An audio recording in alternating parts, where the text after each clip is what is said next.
The outcomes we have for physics this term is outcome 3 and 4, which are able to develop a forward-thinking design based on the understanding of Newton's law of motion, and able to analyze daily life problems based on the principle of work, energy, and power.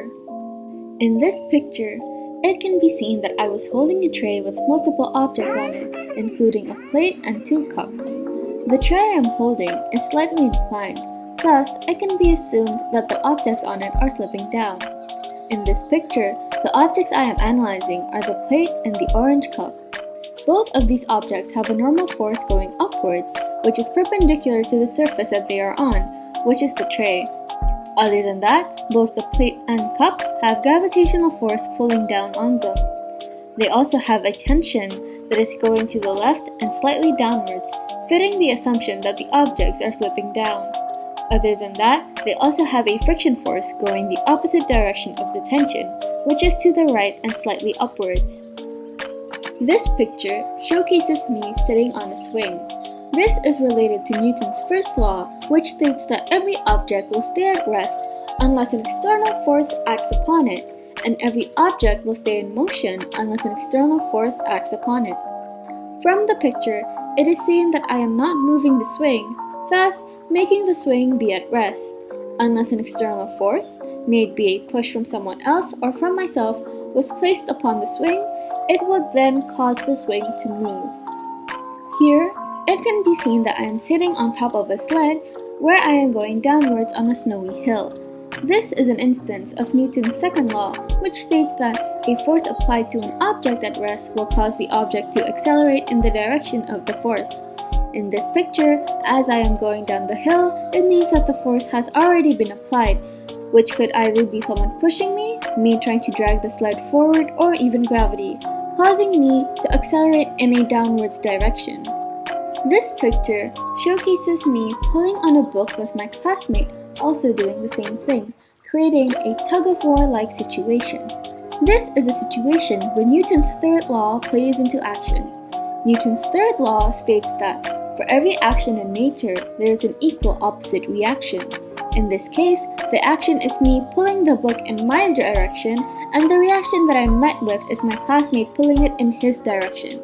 As I was crying and clearly upset in the picture, it is very likely that I would be pulling on the book with a strong force, while my classmate seems to be more calm, thus making it also very likely that he is not pulling on the book with the same force. As the chances of me pulling on the book with a strong force is very likely, it can be assumed that there is an unequal force. With this unequal force, the book will be pulled into my direction instead of my classmate's direction. In this picture, it is seen that I am swinging on a 2-seated swing together with Danita. This is where all 3 of Newton's laws can be observed. Newton's first law, which states that every object will stay at rest unless an external force acts upon it, and every object will stay in motion unless an external force acts upon it, can be seen in this picture. As we are swinging on the swing, it means that we are in motion. Thus, we would continue to be in motion unless there is an external force that causes us to stop. This external force could be one of us stopping the swing or someone else doing so. Newton's second law can also be seen here, which states that a force applied to an object at rest will cause the object to accelerate in the direction of the force. In the picture, it is seen that me and Danita are swinging to the left side, which can be assumed that the force is going to the left. Newton's third law states that for every action in nature, there is an equal opposite reaction. Me and Danita making the swing move is the action, whilst the reaction is the swinging of the swing. In this picture, I am seen to be hanging from a monkey bar inside the playground. In order to find the kinetic energy, I use the formula of 1 divided by 2 multiplied by mass multiplied by velocity squared. As I am hanging from the monkey bar, it means that the potential energy is at its highest, thus it means that the velocity can be assumed to be 0.